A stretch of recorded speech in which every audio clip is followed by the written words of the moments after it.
আলাইকুম। সবাইকে প্রপার এডুকেশনের পক্ষ থেকে স্বাগতম। আজকে আমরা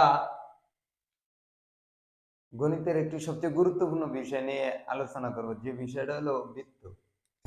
আমরা একটি বৃত্তের সম্পর্কে যদি আলোচনা করি, তো একটি বৃত্তে মনে করি এ বি সি একটি বৃত্ত। তো যদি আমরা এ বি সি একটি বৃত্ত, এখন এই বৃত্তের মনে করি এ বি রেখা তোমার কি মিলিত হইলো যে কোনো একটা জেয়া বৃত্তের, এটা একটা কেন্দ্র।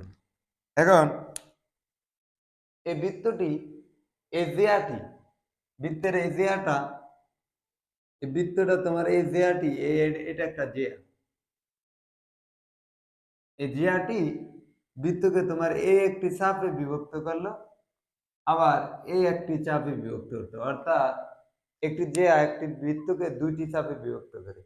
এখন এই ছোট এই চাপটা কিন্তু তোমার কি এই এই চাপটার অপেক্ষা এই চাপটা কিন্তু তোমার কি ছোট।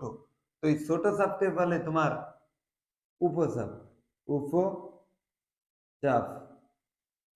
এবং বৃত্তের এই বৃহত্তম বা বড় যে চাপ, এই চাপটারে কয় অধিচাপ, অধিচাপ, অধিচাপ। এখন তো আমরা বুঝলাম যে একটি জিয়া বৃত্তকে দুটি অংশে ভাগ করে। তো এই দুটি অংশে ভাগ করলে নিচে যে ছোট চাপ, অর্থাৎ এই এই ছোট চাপটিকে বলে উপচাপ, আর বড় যে চাপ এটাকে কি বলে অধিচাপ।